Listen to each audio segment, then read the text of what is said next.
أصحاب الكهف والرقيم أولياء الله کا ذکر قرآن کریم میں ہے. اصحاب الکہف اولیاء اللہ انبیاء بھی نہیں ہیں, اولیاء اللہ غیر میں ہیں بیچارے.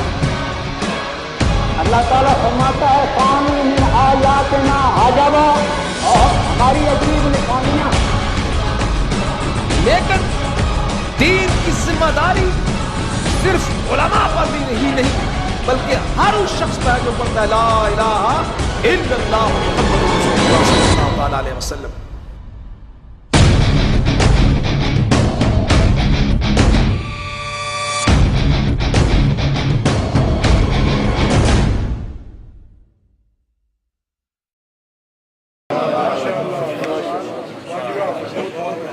یہ تھے جناب فاروق ملت حضرت علامہ مولانا صاحبزادہ حافظ فاروق چشتی صاحب. ابھی تشریف لاتے ہیں محترم المقام حضرت مولانا بوستان قادری صاحب, بوستان اہل سنت برمنگھم کی شان ہے.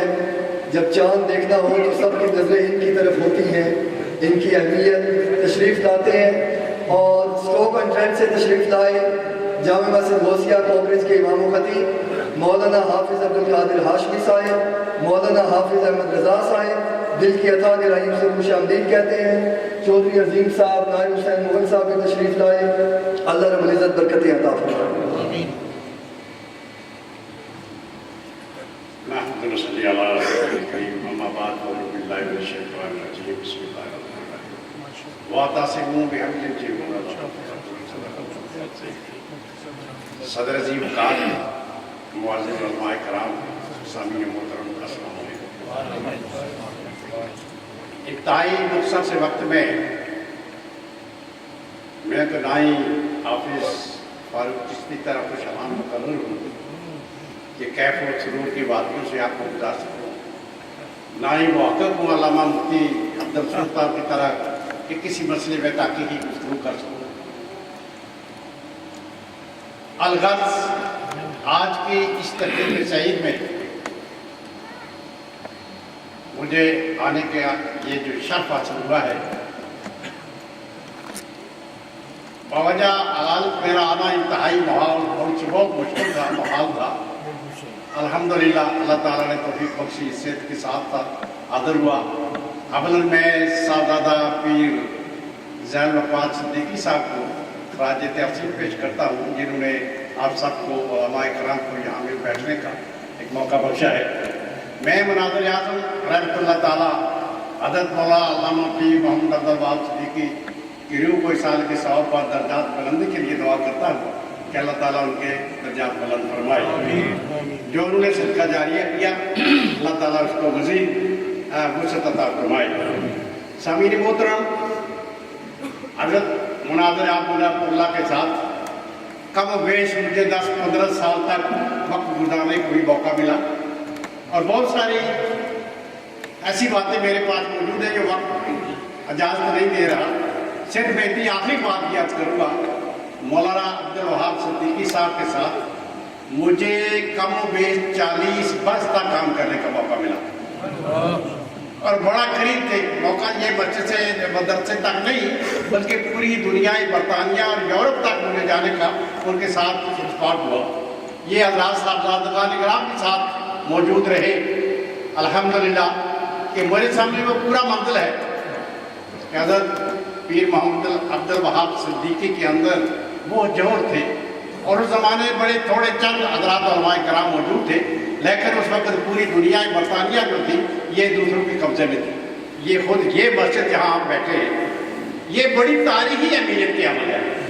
سامعین کرام, اس مسجد کو حاصل کرنا حضرت مولانا عبدالوہاب صدیقی اور ان کی کافشن, اور یہاں کیا کچھ نہیں ہوا, یہ ہمارے سامنے ایک بہت بڑا ایک تاریخی حصہ ہے. اگر آپ یاد کرو اس کے لیے وقت چاہیے, اور یہ مسجد جو اس وقت آئی اس وقت الحمدللہ پیر معروف صاحب کا اور مولانا پیر عبدالوہاب صدیقی کا انتہائی, اور پھر مقامی جو تھے حضرات ان کا بڑا کارنامہ ہے اس مسجد کو اہل سنت بنانا.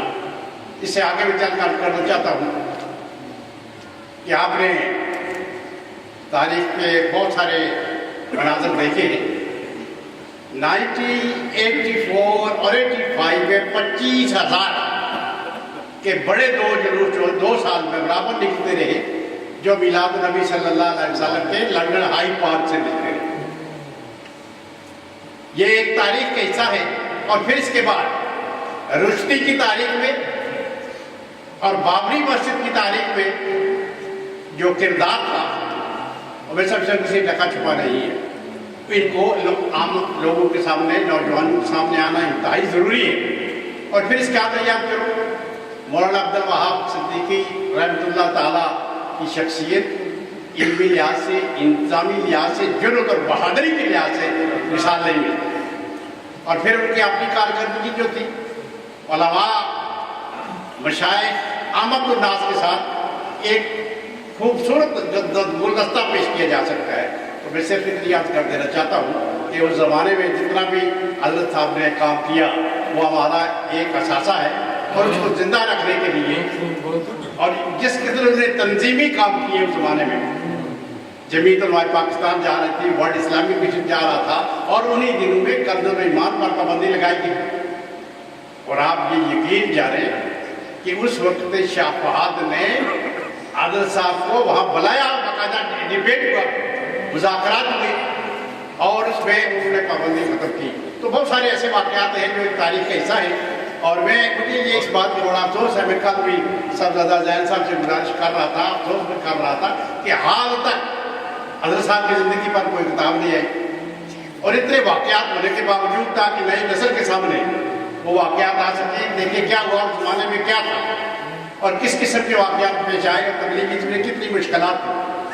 आखिर में सिर्फ याद करूँगा, बहुत सारे हज़रात आपने देखा हज़रत का आखिरी सफ़र जो था इंतहाई दर्दनाक था। और मुझे भी अच्छी तरह याद है, मैं मौलाना मुफ्ती अफजल साहब अल्लाह ताला उनको मेरी रहमत करे, आखिरी सफ़र में हम दोनों साथ थे। जब गए लंदन में तो उन्होंने कहा कि मुझे यहाँ सीने में थोड़ी थोड़ी जलन महसूस हो रही है। तो यहाँ से सिलसिला शुरू होता है, और इतना जल्दी बीमारी ने आ लिया। मैं समझता हूँ कि ये अल्लाह ताला की मर्ज़ी थी, लेकिन उस ज़माने में जितना काम हुआ और जिस काम को जिस अंदाज से उन्होंने शुरू किया, आज साहब के लिए बचल रहा है और हम सब के लिए।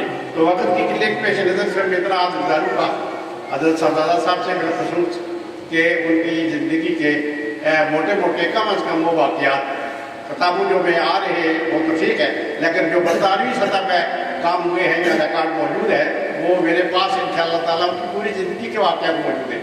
अल्लाह ताला तौफीक अता फरमाए। और फिर ख़ास तौर पर उलमाए किराम ने बहुत सारी बातें की हैं। हम तो वर्कर लोग हैं, काम करने वाले हैं दीनी। स्पीकर से स्टेज से तो काम कुछ नहीं हो सकता। हमें बड़ा अफसोस ये है कि मसल हमारी मस्जिद किसी में भी 5 साल से चल रही है, 10 साल से, 15 साल से, 20 साल से, और वहाँ से हमारे इमाम साहब 2 बंदे भी तैयार कर सकते। अगर वो पाकिस्तान जाना चाहते तो हमें हिंदुस्तान से मौलवी बुलाना पड़ता है।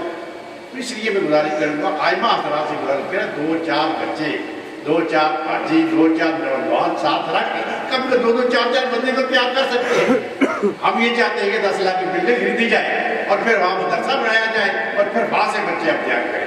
तो ऐसा मुमकिन नहीं है। इसलिए आज हमें ये कोशिश करनी चाहिए अपनी अपनी मसले आइमा हज़रात जो हैं वो कम अज़ कम 4-4, 2-2, 3-3 बच्चे तो तैयार कर सकते हैं जो नमाज पढ़ सकें, खुतबा दे सकें, जुमा पढ़ा सकें। अल्लाह ताला के तौफीक अता फरमाए, हम इस तरह तवज्जो दे सकें।